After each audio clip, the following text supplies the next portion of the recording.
Друзья мои, всем большой привет! С вами канал Матрешка с поварешкой. Спасибо большое, что вы с нами. Сегодня готовлю очень-очень простой пирог из серии «Все смешал и готово». Пирожок по маминому рецепту, практически из ничего. Плюс еще хороший способ пристроить варенье, которое завалялось.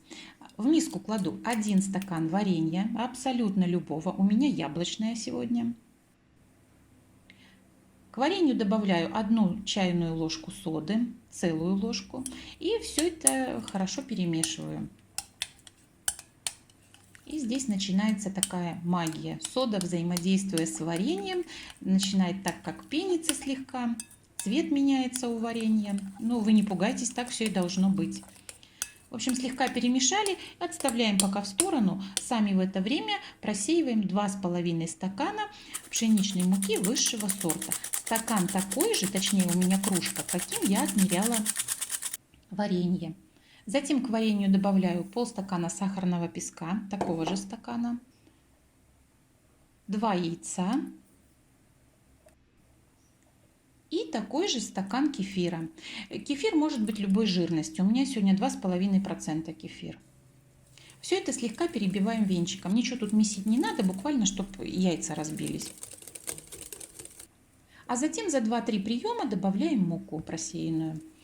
Муку, конечно, можно шлепнуть всю и сразу, но это будет проблематично разбивать все вот эти комки.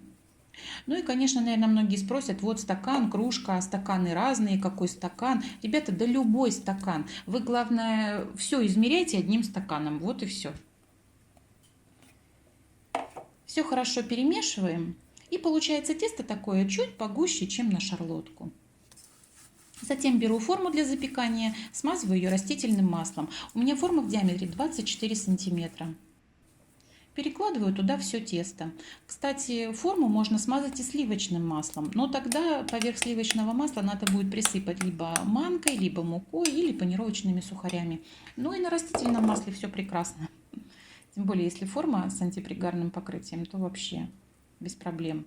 Распределяем чуть-чуть вот так тесто и отправляем в духовку, разогретую до 180 градусов. И 30 минут духовку не открываем. А вот через 30 минут уже проверяем пирог на готовность. Делаем это шпажкой, зубочисткой. Ну, конечно, она должна остаться сухой, чистой. Но скажу сразу, что пирог вот в духовках готовится очень по-разному. Вот у мамы он за 30 минут готов, а у меня ровно 40 минут уходит. Поэтому через 30 минут начинайте уже свой пирог проверять на готовность. Но до этого времени духовку лучше не открывать. Вот из формы он выпрыгивает очень легко.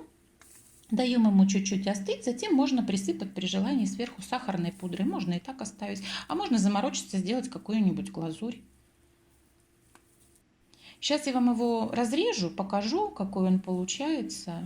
Очень пышный, очень мягкий. И в то же время, знаете, вот он пышный, но он такой упругий и влажный. И, кстати, в меру сладкий. Вот это я подчеркиваю, что в меру сладкий. Не думайте, что я там к варенью полстакана сахара добавила, тут супер сладость. Нет, нет, нет.